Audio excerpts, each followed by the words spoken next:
tracking. Looking for substrate. Dogs, but you're also seeing a lot of elk and coyote. I've seen some cat. Saw a raccoon today. So you can tell there's a dog print because the claws are out. Cats are circular. We talked about this yesterday. And dogs are ovicular, but cats have their claws retracted when they're so they can retract and protract their claws. Dogs are always protracted, so you're going to see their markings in the substrate like that. So that's definitely a dog. That's a dog. But we did see a coyote or a domestic dog, you can't quite tell until you can see more of the track, really. Yeah, yesterday as we were running around in the sandy shoal, it appeared that from Jamie's intuition, we found a deductive reasoning. Lion. It was deduced. Intuition, deductive reasoning. What? Deduced it. Where does deductive reasoning and intuition? Where do those things collide? Where do those two circles overlap, huh? Deductive reasoning and intuition, that's interesting. I mean, I think they're pretty interwoven. Exactly, that's what I'm saying. That's a dissertation there. The better one is, the better the other tends to be. Right, it depends on your cosmology to some degree, right? Like, what is intuition really? Is that animal instinct, which was actually born of, like, learned, nurture, versus what's in your blood, what's in your spirit. Well, you look at like the king of deductive reasoning, which you could argue would be Arthur Conan Doyle or his birth character Sherlock Holmes. Amazing deductive reasoning skills, but his intuition and knowing what was right and what wasn't, and then kind of following the clues that was then like kind of supporting his intuition all along.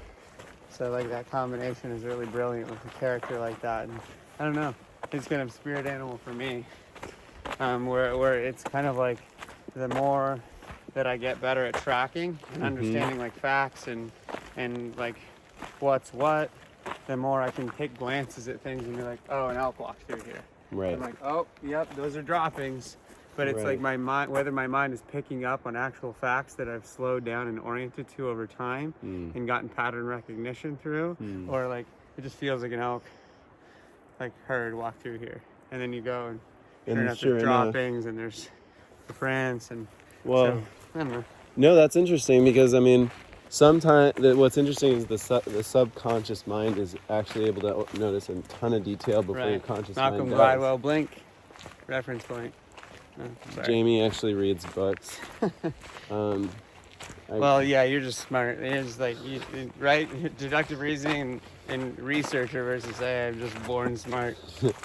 I think I've actually read a lot. I just don't know, I can't remember the names of the authors as quickly. Like, you have a good memory for, like, where you sourced information, which is cool. It definitely, like, for the fact checkers out there, Jamie is your guy. He's like ready to go.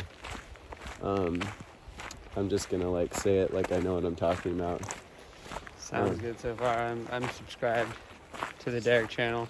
Sweet. Well, make sure you like also smash that little like bell that like alerts you when I'm posting. Don't forget to subscribe and like and check out the other media channels. God, it's like every time I hear it, I'm like, such a script in our culture. No, I don't want anyone to subscribe. But what a cool way to get paid, man. But I'm dropping the knowledge that you're really good at. Like, I'm so stoked. Yeah, but like, I was resisting. What a shitty way to whore out our magic into like this like one funneled pathway where we're all in some way jockeying on the inside to be another YouTube star. It's like a script that I think my anti-establishment blood just says I'm on both sides of the argument. You're not gonna bend over and ask someone to subscribe. Yeah, I hear that. Man, I look at people who get paid to be in their fucking tiny house on wheels, like cruising through the country, like van life, hashtag van life, and hashtagging their entire life, and they're like, they're getting supported by all these brands. I'm like, hashtag their whole life is fucking plastic and sold out. But at the same time, I'm like, but it's they're awesome. also like these deeply rooted human beings who sing like angels and play guitar and surf and have like amazing community with them. I'm like, dude, they're living this baller lifestyle. Getting paid for it. I feel so good for them. Like, dang, that's awesome. They're like spreading love all over the place and doing cool stuff and hashtagging sustainability, but also making it known and spreading that energy too. I know. Ooh, we're in such a juxtaposition in life because it's like both. It's like gross as fuck, and we're selling out, but we're also like getting supported for doing amazingly cool, fun, beautiful things and getting paid for it like we've never had opportunities to do before. That's true. And it's so funny. That was like pretty much the essence of my TED talk, was that what you just said. Oh, speaking of which, my mom, she texted me. I didn't tell you. She texted me like 3 days ago. She's like, I watched his TED talk. He's a good man. I like him. Oh. Your mom. I miss your mom. Yeah. I was like, she's like, what are you doing this weekend? I was like, oh, I'm going to hang out with Darrick at the cabin. She's like, I just watched his TED talk. I was like, no way. So funny. That's sweet. I'm such a sweetheart. But yeah, like I think you're right. That's like the mostly like that cynicism is kind of bullshit, because we got to use what we've got. It's one of the best democratizing forces of this time, is that anyone can share their wisdom and anyone can literally live in their bliss of like that continual Right. The tube, the channel. Yeah, man. I mean, I'm a proud cynic, but I also don't want to eat my own bullshit. Like, I think we need to see, like, cynicism has its place, and it's really important to be I'm hypercritical. Like, you've experienced that this weekend. I'm hypercritical of situations, actions, like what we're doing. I'm hypercritical of myself, but I also don't want to like live in that space. I want it to be like an alert system. It's like cool, like my critical perspective is one perspective. What's a better one? How does that even lean to a better one? Where is that serving in its purpose? Because like living in that cynicism fucking sucks. It's not a fun place to live, and it's not the most, like, I think we grab onto it because it feels so real. It feels like smart, but it's also not fun and not a pleasurable state to continually embody. It's like there's a more proactive way of showing up. Right. No, you're right. I think that my cynicism is actually less so the people that are like, hey, don't forget to subscribe, blah, blah, blah. It's the fact that... What? Just like keep talking, but like... Yeah. I don't know, man. It's so beautiful, right? Yeah, other than that pipe. But yeah, but it's just to protect the road or... No, totally. Yeah, look at this grove. And actually, I think that's the direction we want to walk.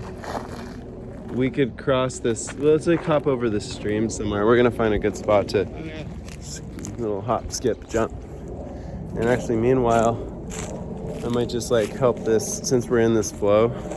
I'm gonna like add a little stabilization to it so that my hands like feeling more comfortable. That's the iPhone 12 Pro Max, man. It's stabilizing. Like it's gonna in After Effects later. Sold out, bro. Talking about cynicism. Yeah, this thing's got its LiDAR, bro. We got LiDAR up in here. We got a 3D map of these faces. We got biometric data coming at you. You got a $1,300 phone doing some pretty shit that I didn't need to have. No, we sold every iteration of your face already. So, yeah. Man, well, my mom always said it was a moneymaker, you know? Yeah, it's true. Well, too bad you're not the one that might be making it. I know, right? You can't... Yep. We patented that. All right, we're going to hop this stream. Do the giant leap. Yep. Yeah. You're going to... Oh, intuition. Intuition. We got elk. Elk tracks. Boom. Look at those sweet elk pellets. You picked one of the longest spots you could go. Yeah, I like to be on film and do all that stuff. Okay, here he goes. All right. Okay, we got... I haven't jumped in a long time. I don't know. Let's do this. Okay, let's do this.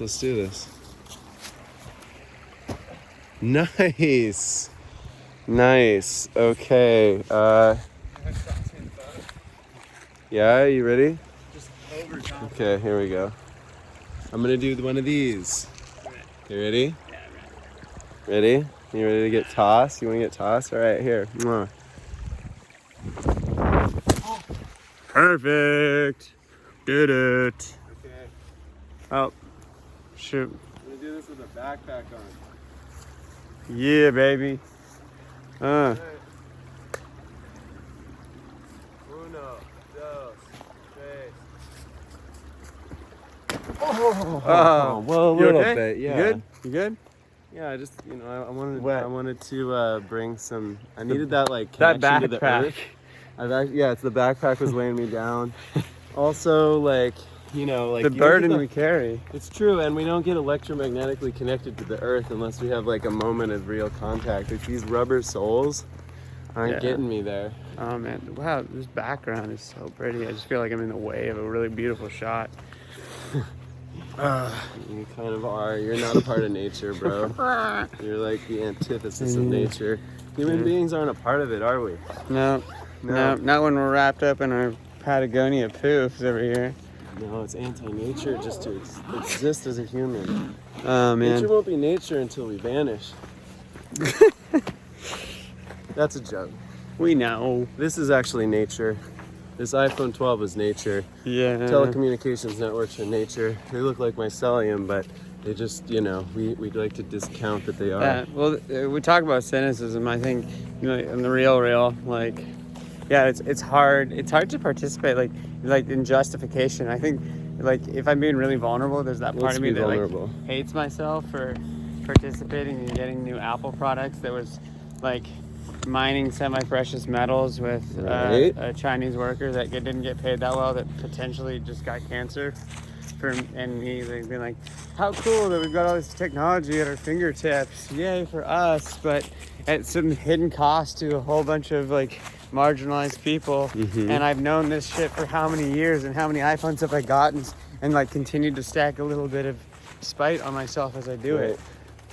Like, it's a good question. Man, how do we participate and not cut ourselves off at the fucking legs? Right. And like participate in this technological world and progress and make space for our future children to live in harmony in a good way without like, again, like totally handicapping ourselves and not participating in cars and oil and in anything tech and doing this thing in a good harmonious way and keeping like our circles of sustenance close to us, you know, chopping the wood that's heating our home, that's built with the mud that we dug up and the property that we built, that we still bought it from someone who stole it from someone.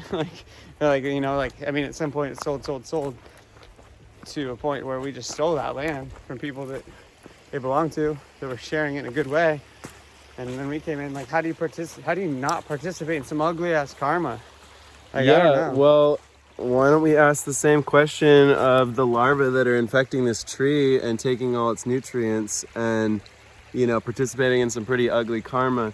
We could ask this of the bark beetles that mow down forests in a large scale. So the question is, I mean, nature's pretty brutal, Jamie.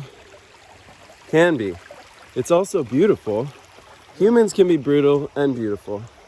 And so, like, I'm not saying this to make, like, I don't believe in that nihilistic approach where it's just like, no, humans doing their crazy greed thing is okay, because it's not. Right. But also, to put it in context, like, we have the capacity for empathy. We have the capacity for creative abundance. Like, I think there is a world out there. You know, I know in religion they've like looked at humans and the human spirit as like the embodiment of God, like the closest thing to God, the creator. Like there's some special role, and that's a little bit, you know, human egocentric. Right. To think that we're the center of the whole wheel. Right. But there is a sense that we can be really like, what are we participating in and saying yes to? Like, if this is litter and I had it in my pocket, and I was like, and you'd be like, dude, really? Like, right here in this forest? Like, you're so close to it. Like, that's not the right thing to do. But at the same time, the amount of trash that we create on a weekly basis that we put in our plastic bag that we then put in the bin that goes, and where's it going? Like the ocean, and some cool cave in the ocean. Right. We're doing it at such a massive level in every moment and every day, and participating in something that's just outside of sight. I'm still grappling with solving, like when do we as a collective, when do we get the president of the United States of America, like, who are saying shit like something like Charles Eisenstein might say, or like let's create an economy that doesn't produce fucking waste.